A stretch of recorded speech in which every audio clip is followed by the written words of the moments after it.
Well, thanks for having me this morning. I know a lot of you because of Peer Chamber the year before. I was the chamber director here in town for almost 3 years. So while I was here, we started the Peer Chamber back up. It used to be something they did a while back, and then it was such a great idea. I thought, why don't we bring that back? So I worked with Hannah and Mary Lonker on that program. So I know a lot of you, and I'm so glad to be back that they asked. And so anytime you guys need anything, I'm happy. It's just 10 minutes from my house, and it's so easy. Now I work at K-State. I'm in human ecology. That college focuses everything on people. So social work, and think about food, shelter, water, development, all of those things, human development, that's human ecology. We do everything from interior design to kinesiology to athletic training to early childhood education. There's 3,300 students in the College of Human Ecology at K-State. So it's a pretty big college on campus. And so if you guys end up there, come and look me up. I'm in the dean's office. My job is Director of Professional Mentoring. So it's actually kind of eerie because it's a lot like Peer Chamber. The job is I match students in human ecology with professionals out in the field. So if you're studying early childhood education, once you hit junior or senior year of college, you come and find me, and then I go out and use my network and the alumni network to match you with someone in the job you're looking to go into so that you can really develop a professional relationship with them and learn from them, and we focus on career skills and stuff. And so there's about 200 pairs right now of students, but my goal is 300 because that would only be 10% of the college. We can capture a lot more, but it's a cool program. So I really like it. I'm working with students again. Both of my degrees are in education, so it's really right up my alley. Well, I thought we'd jump right in. So why me for fundraising? Yeah, sure. I'll keep one for myself. Should be enough for even you guys to have. He's going to hand out a little sheet we'll go through this morning real quick. You probably, raise your hand if you were in honor flight last year. Okay, so there's a few folks. You heard a variation of this presentation last year then. So we'll go through it. I've tweaked a couple of things to stay on time and everything. But why me for fundraising? There's a couple of different experiences I have in fundraising. The first time I worked at K-State before my chamber work here, I got an inside look at how universities fundraise for their schools. K-State, if you see all the buildings that are going up and the athletic facilities and everything, I kind of worked with that the first time that I worked at K-State. And so I gained a lot of knowledge organically, if you will. I have no degree in fundraising, but I do have a lot of hands-on, realistic, in the trenches experience with good fundraising techniques and how to, friend raise and then fundraise. And then at the chamber director, in my opinion, their job is really all about friend raising, building a community, and fundraising, because that's how a nonprofit operates, is off of donations and sponsorships and volunteer from their community. So in order for us to have a chamber in town, your director has to have a skill and a passion for wanting to go out and ask people for money, ask them to give their time, ask them to be part of something,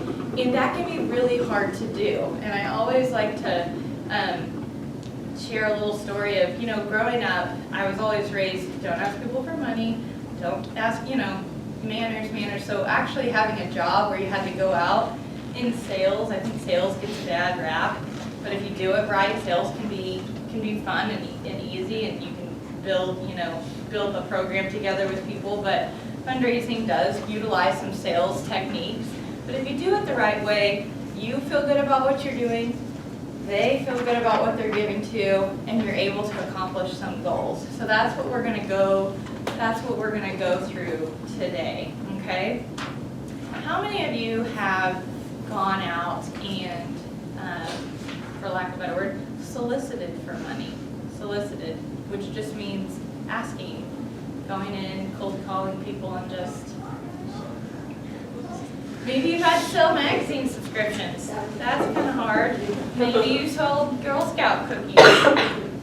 Boy Scout things? Do Boy Scouts, what do the Boy Scouts sell? Thanks. Okay.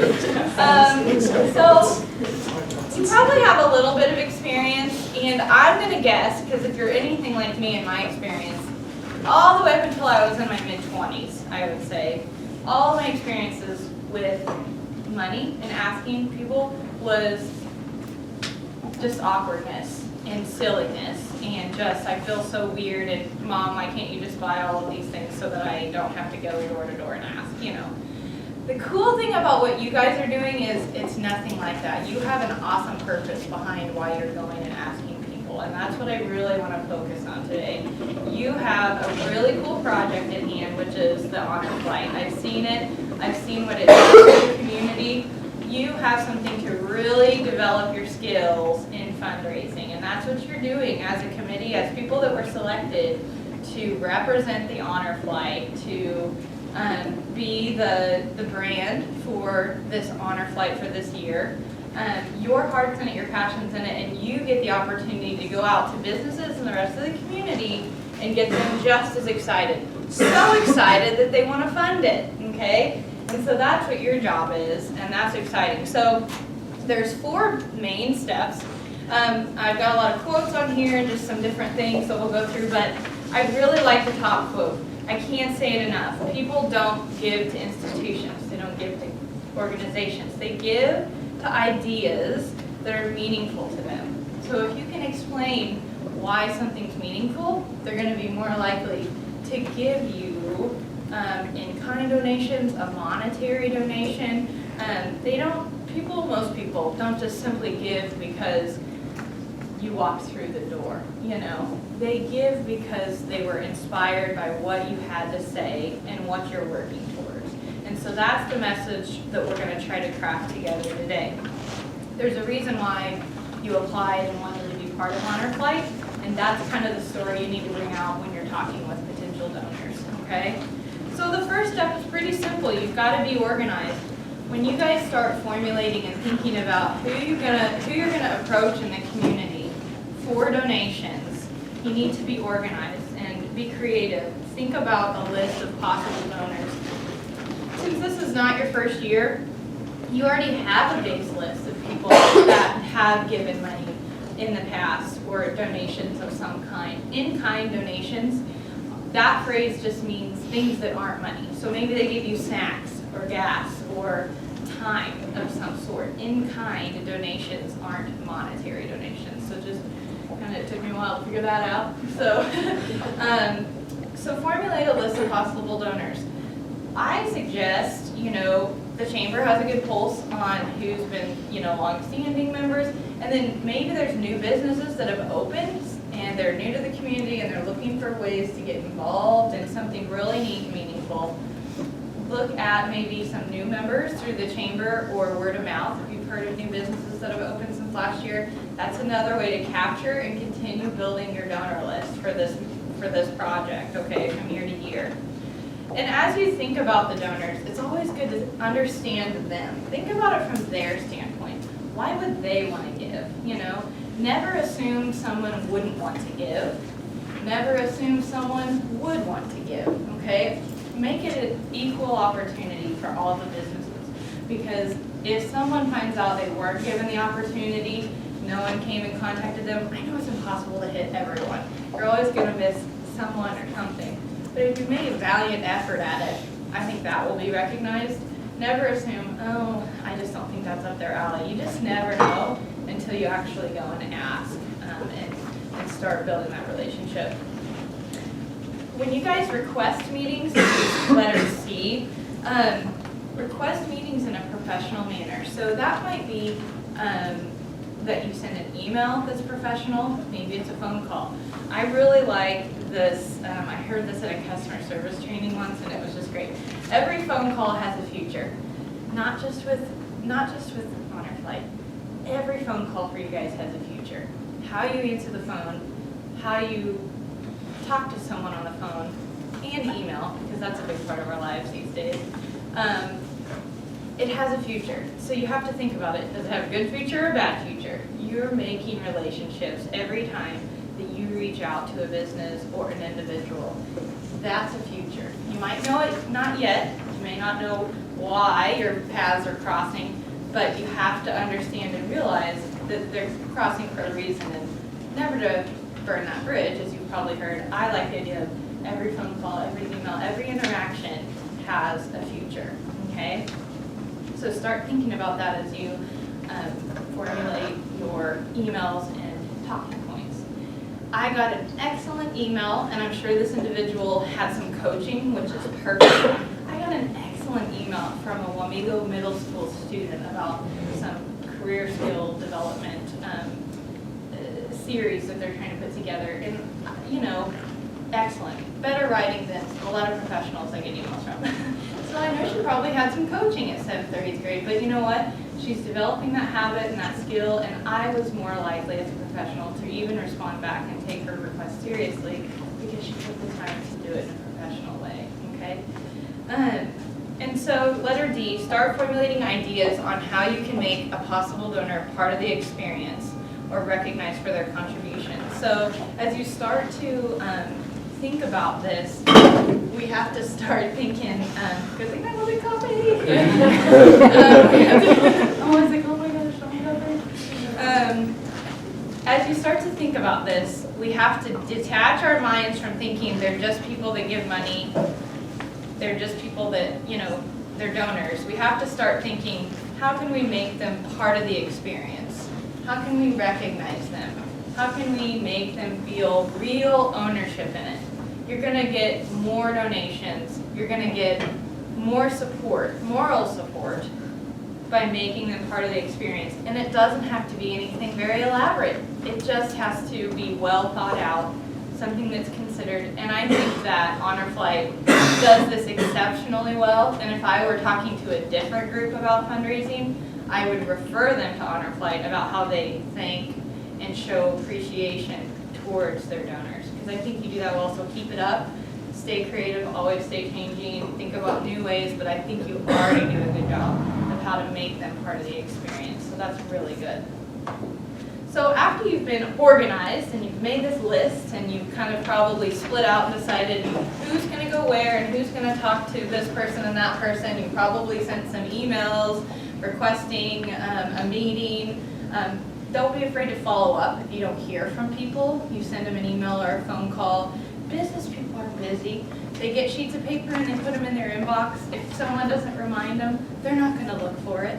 Just remember that. That was really hard and out of my comfort zone at first. And still is. I'll be honest, still is, the following up, because we're all afraid of rejection. But quite honestly, it's just that they're busy. And if they really don't want to take on a donation, they'll just simply tell you, thank you. It's all in how you present yourself. If you're professional to them and you check back in, they most likely, and I really hope, are cordial back to you and say, I can't donate at this time, but thanks for thinking of me. You know, if you approach it kind of like, hey, did you get the sheet? We need to know. You know, they're going to get real upset. Yeah, that's not the way to follow up. But, you know, if you just do it professionally and really think about it beforehand, you'll do it well, and they'll either say yes or no, or they'll say, oh my gosh, that's totally been buried, or I've been meaning to get back with you. Follow up. Follow up. I can't say that enough. Follow up 2 or 3 times until, you know, you may just not hear anything, but follow up. That's a big key. So after you've gotten organized, the big key here, if you take anything out of this talk this morning, it is the value proposition. It's number 2, and it's something that I was taught later on, but it makes so much sense, and it's what we're honing in here. It's the experience. It's bringing the meaningful and the passion to the business about what you're trying to fundraise for. A value proposition is basically being able to define and articulate why the project is important. What is its value? This project brings value to so many different areas. You can answer the who, the what, the when, the where, the why, and the how for this project, which is so great. It's harder for other projects to define that. If you can do it, you've got great talking points. You should go in with so much confidence. but the key is to understand the value proposition. So what I thought we would do really quick is to kind of define those things. Really have a discussion for just a few minutes about what those things are. And I would suggest, if you have a pen or a pencil, writing stuff down as your peers say it, or as you say it, because this is going to help you tremendously. So he's going to jot down just some phrases, just so it's in another place. But what we're going to do really quick, just for a couple of minutes, is we're going to define why this project is important. Because I know in your head you're saying to yourself, I know why this project is important. It's helping so many people. It's giving people an experience. You can go on and on in your head about why this experience is so... Can you go on about why this experience is so... No. It's so important. But to most people that you're going to go talk to, they're probably one of two kind of businesses. They know all about it, and they need to be reaffirmed and understand that you understand why you're going. Or they know nothing about it, and you need to educate them on the project, why it's important. But if you notice there, that first kind of business, this is an established, credible program. And if you go in totally armed with good materials, talking points, and you show your passion, they are going to be reaffirmed as to why they're going to once again give. And they may give more. If you go in riding the coattails of the past few years of individuals that have, I don't want to forget this table over here, I keep talking this. If you go in kind of riding the coattails, just assuming everybody knows this is a good project, I just need to go in and do my job, they're either going to give the same amount, give less, or they're going to start telling their peers that group was just kind of different than the years past. I know it sounds harsh, but that's actually what happens in fundraising. You are a new group of students, and you need to be able to show that same passion and enthusiasm. You were chosen to be part of this group. It's your responsibility to show that to them. So, and then the new businesses, you just have this great opportunity to educate them and show them. So, he's going to jot. I'm going to ask you guys to tell me why this is important. We're going to go through 3 different areas. So we'll jot individuals, community, and business. Okay, so if you think about the individuals in part of the program, who are they? Just for the sake of time, I'll kind of, the individuals are you. What's your name? Like, I know, like, are there guardians? Like, are you the guardian? Okay, thank you for the refresher. So there's you, the guardians, and then there's the veterans, okay? So tell me, what are the individuals, the guardians and the veterans, getting out of this project? The guardians get to see like the memorial that was like made for them. Yes. Memorial made for them. That's a great one. What's another one? Like a lot of us student guardians have been to Washington either, the Capitol. They get to experience Washington, the Capitol, the history. Would you say it was a once in a lifetime opportunity? I've never been. I would like a veteran. Yeah. That's awesome. Now we're at that crossroads. If I really want to go now, but I have small children, and if I take them, they're not even going to know. They're just going to be running around at the memorials, so we have to wait. This is a great experience. Okay, so we've identified a couple, one for each. Anything else for either the veterans or for the students? This may not resonate as much with you guys, but I think for the veterans, you're giving them an opportunity, especially the ones that served in Vietnam, an opportunity to find pride in their service. I'm not sure if I'm saying that right, but someone's celebrating them, okay? And that's really important. not only for Vietnam, for the rest of them, but, you know, I think that you're giving another opportunity for these individuals to be celebrated, to be cherished. Okay, the recognition piece, especially if they're in a later part of their life.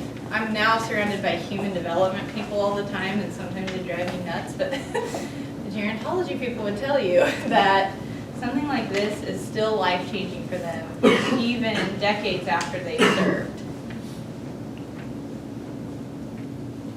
Let's move on to community. How is this meaningful to your community?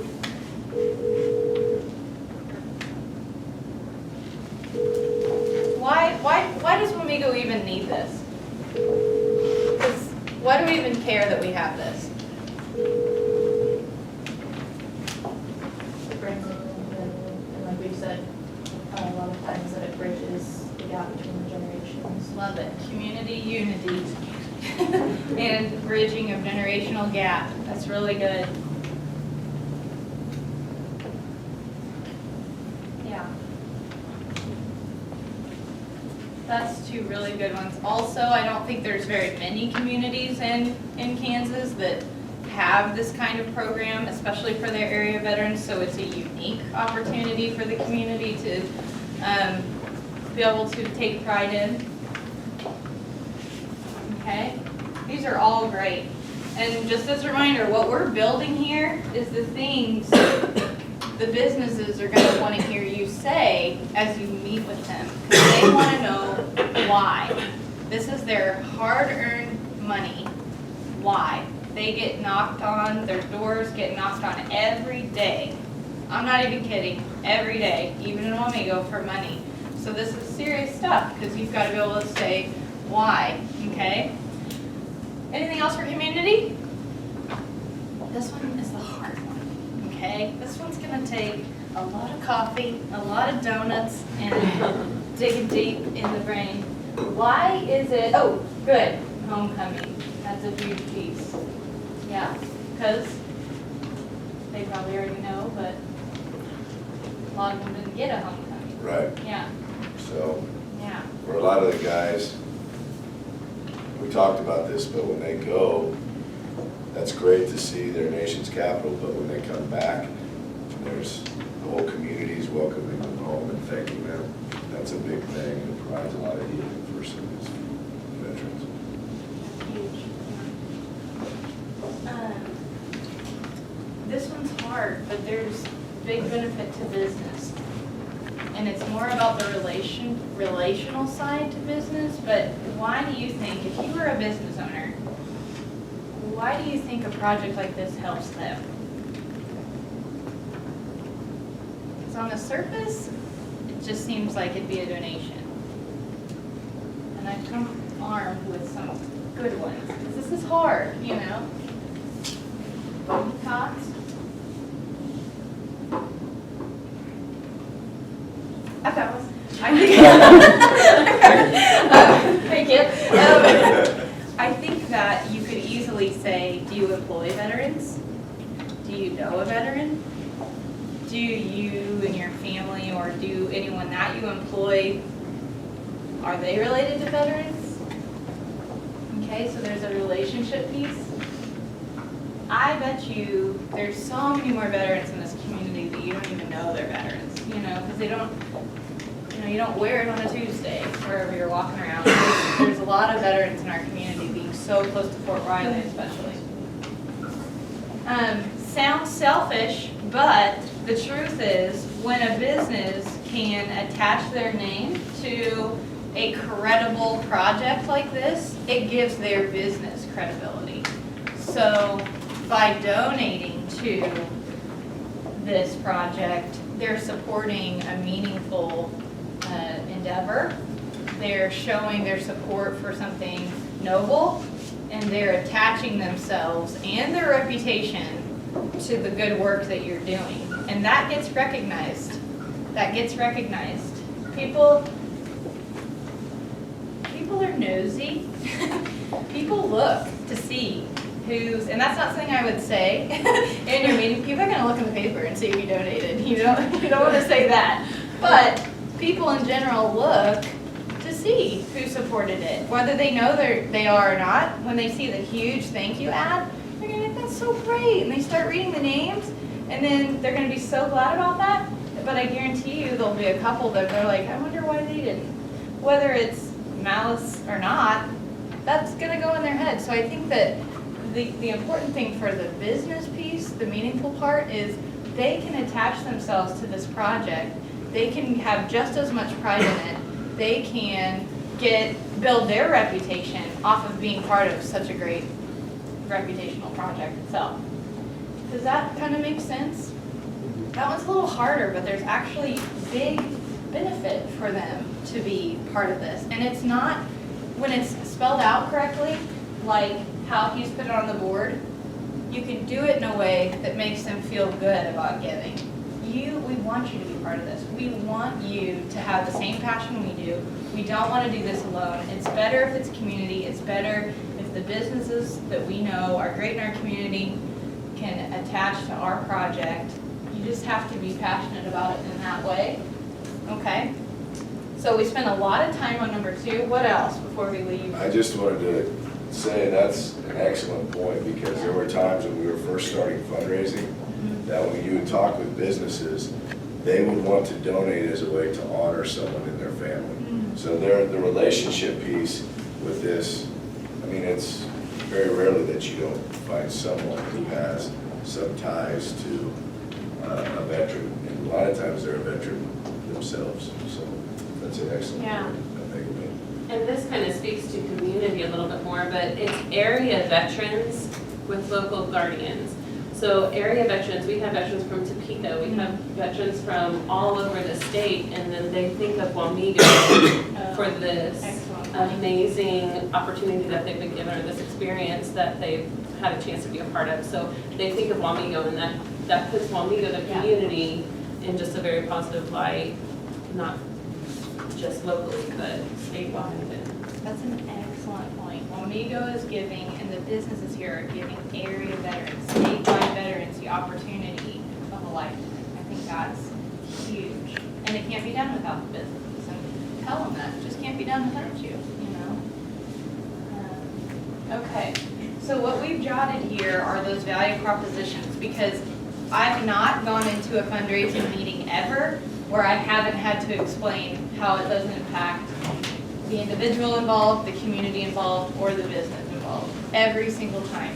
If I know I've got to go and fundraise for something, every time I go through this exercise. We just finished the dental clinic. You may or may not have heard about it, but there was a Kansas Mission University dental clinic where they give away free dental care for people in the state of Kansas. And I was tasked with raising $150,000 in 6 months for that. Grants, large grants. But there was still this chunk of money that had to be found to make sure all these people got dental care, and so talk about pressure. But I went through the same thing. Grants are good because you can fill out a long application and send it in, and then you get large chunks of money, but you still have to make a connection to the community. And I'm telling you, this formula, if you will, if you take the time to do it, can really help, okay? And it just educates people even more. So that's your value proposition. You're explaining to them why the value is so important. So when you go to your meeting, you need to understand the most valuable gift someone can give you is their time. It's easy to write a check. It's easy to send employees to go somewhere and do something on the business's behalf. It's really hard to secure someone's time, especially if they're busy people. So that's a huge thing as you go in and you recognize someone gave you 10, 15, 20, 30 minutes. Thank them for their time. Don't let that go unrecognized. B, never assume someone will give. I think in your mind, you may be able to think or populate in your head businesses that are super supportive in this community. Super supportive. But there's no situation that you should ever walk in and assume someone will give, it should never change the conversation that you have with them. You need to go in as if they're a new donor every time, if you will, and show that same exact passion, because the moment that they start to feel like it's just expected, you're ruining a relationship.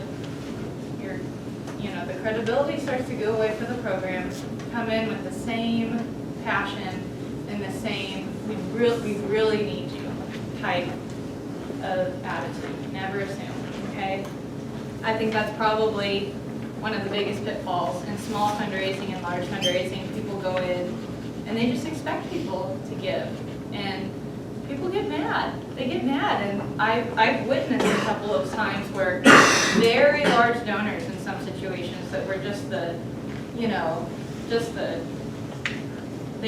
they've done it for 15 years. They just said, I didn't like the tone, I didn't like what was expected of me. Just because I'm successful doesn't mean I'm gonna give. I didn't like how I was treated, and I'm not gonna give. I don't see any of you being like that, but that's a pitfall, and I've seen it over and over again. C, so common sense, but we like to review it. Dress professionally. Your body language says everything. Is your posture good? Do you have eye contact? Are you smiling? Can you do a handshake? They're just so excited they're meeting with a high school student that's part of a good project. Just breathe a sigh of relief. They're glad to see you, okay? So be professional, and it's given you the opportunity to practice a skill, practice a professional habit. So think of that too. D, be armed with great materials. We've already created some things here. You guys have a great amount of, and I'm sure they'll give it to you, or they have given it to you, but like the form you fill out and just like the information, the pictures, the quotes, that's excellent information. There's an emotional connection in that information, and so be armed with it. Use it as your ammo for this, okay? Be able to clearly articulate your value proposition. We did just go through this, but it's going to be a little practice, and I always try to think of like 2 phrases that I can use, 2 very meaningful things. It's hard to articulate all of those things every meeting. But if you can grab onto 2 that you're really passionate about, do that and memorize that line or that phrase. It sounds cheesy, but it's just being prepared, okay? It's just being prepared. F, show your passion. That's what we've been talking about. And G, thank them for their time. Remember, that can't go unnoticed, okay? So then after you have your meeting, it's really important that you thank them. Don't be afraid to follow up. You may have had your meeting. You may have had to follow up to get the meeting. Now you've got to follow up to get the donation. That is very normal. You're going to miss out on a lot of donations if you don't follow up. Like I said, it goes in a pile. They don't mean for it to go in a pile, but it does, or it gets lost in their Outlook inbox. Follow up. A phone call is nice. A very professional email is nice. Thank you for meeting with me. I had a great time discussing the project. I did want to ask you if you had made any decisions. We would really like for you to be part of this project. It's okay either way. I just didn't want to not follow up.